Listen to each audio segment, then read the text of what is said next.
Mom defends her daughter in court and fights her case. Watch what happens next. I'm here representing my daughter, Jennifer. Jennifer is charged with parking in India Point Park. Right. What did Jennifer tell you about this? I'll explain to you what happened. 5 days prior to this parking violation, she had a flat tire on 95 South. It was changed and her spare was put on. On the evening of the 8th, she left work and she got another flat tire. It was pitch dark. She didn't see any signs that said no overnight parking. And it was towed to the tire warehouse where she went and had all 4 tires put on due to the fact she didn't want to go through this again since it happened twice in 1 week. There was no parking ticket on the windshield or on the car.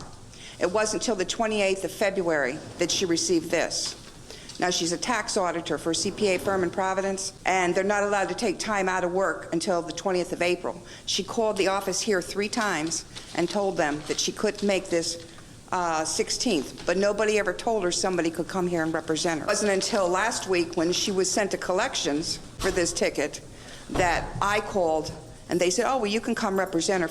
So, Well, you did a good job. well, hey, that's my job.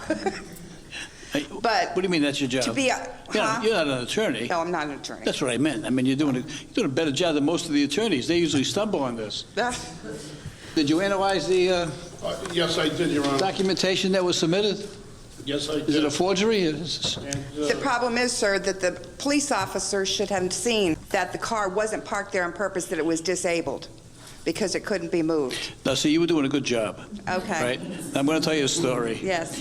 I'm going to tell you what they tell first-year law students. Here's what they tell them. They say, when you win your case, don't say another word. Okay. Because many attorneys have talked themselves into victory and then forged ahead and talked themselves into defeat.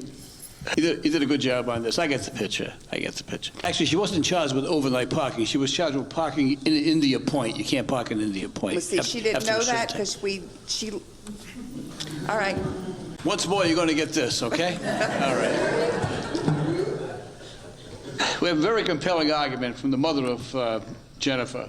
Unfortunately, Jennifer, she may be a brilliant accountant, but she's not really a good tire inspector. She got 2 flat tires. She had bald tires. So she has new tires. The car was towed. I think that's more than enough punishment. So I'm going to dismiss the tickets.